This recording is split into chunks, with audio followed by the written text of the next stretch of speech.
பத்திரிகையில வர்ற செய்திகளை கூட நகைச்சுவை சொல்றது உண்டு. அதாவது அதை நேரடியா சொன்னா வானொலியில அனுமதிக்க மாட்டாங்க சில விஷயங்களை. அது சின்னாருக்கு கௌரவ குறைச்சல், அது வேடிக்கை கலந்து நகைச்சுவோடு சொல்லும்போது அதை அனுமதிச்சிருவாங்க.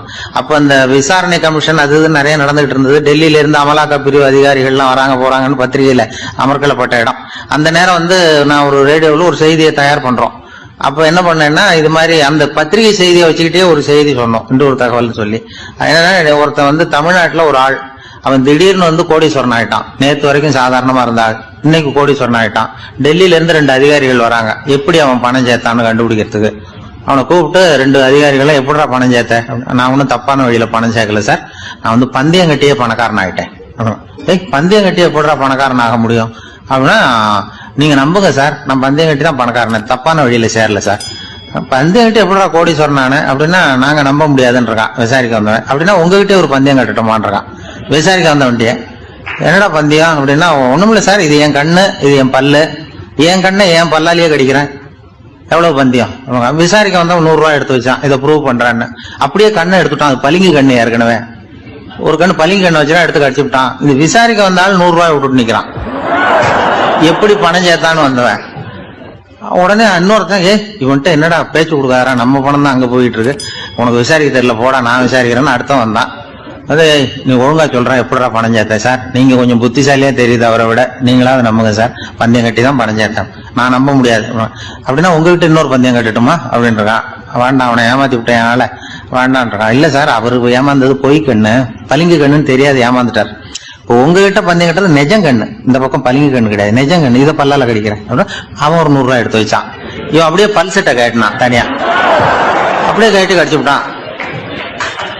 அதையும் விட்டுட்டான். இவன் உடனே 2 பேரும், இவன்கிட்ட பேச பேச நம்ம பணம் தான் அவன்கிட்ட போயிட்டு இருக்கு, இவன் எப்படி பணம் சேர்த்தான்னு கண்டுபிடிக்கிறதுக்கு டெல்லியில இருந்து வந்திருக்கோம், இவன் மேற்கொண்டு பேசாத, பேச பேச பந்தயம் கட்டுவான். திரும்பி போறதுக்கு ரயிலுக்கு டிக்கெட்டு சரியா இருக்கா பாடுறான்றான். அவன் கரெக்டா எண்ணி பார்த்து கரெக்டா இருக்குப்பா, மேற்கொண்டு பேசாத, அவன்கிட்ட நம்ம போயிடுவோம், போய் நம்ம அதிகாரிகிட்ட சொல்லிடுவோம்னு சொல்லி போயிட்டு வரேன் சார் அப்படின்னு சொல்லிட்டு மரியாதை போயிட்டாங்க.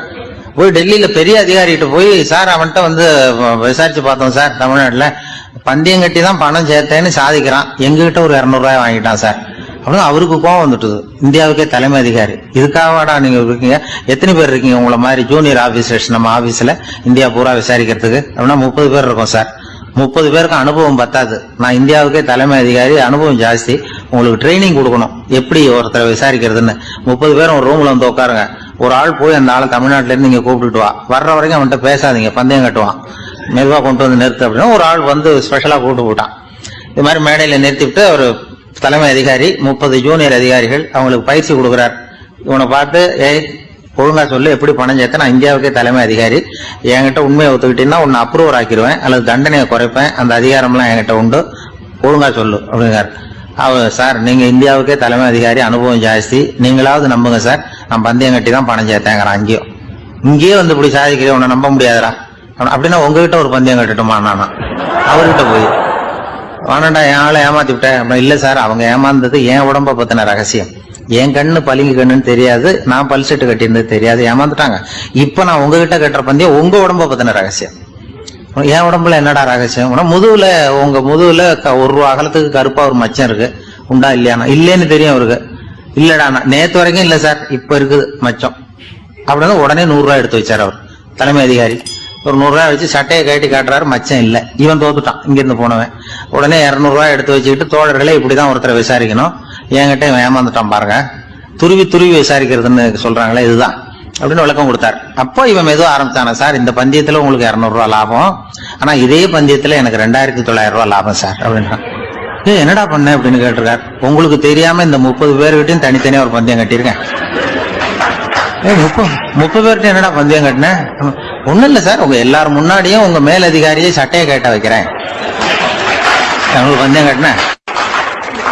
போயிட்டு பூரா எனக்கு 2900 ரூபாய் லாபம். அவரு பார்த்தாரு, அதிர்ச்சி ஆயிட்டாரு. தலைமை, சார் நீங்க போங்க சார் அப்படின்னு சொல்லி ஒரு ஆளை கொண்டு போய், சாரை கொண்டு போய் மரியாதையா பக்கத்து ரூம்ல விட்டாங்க.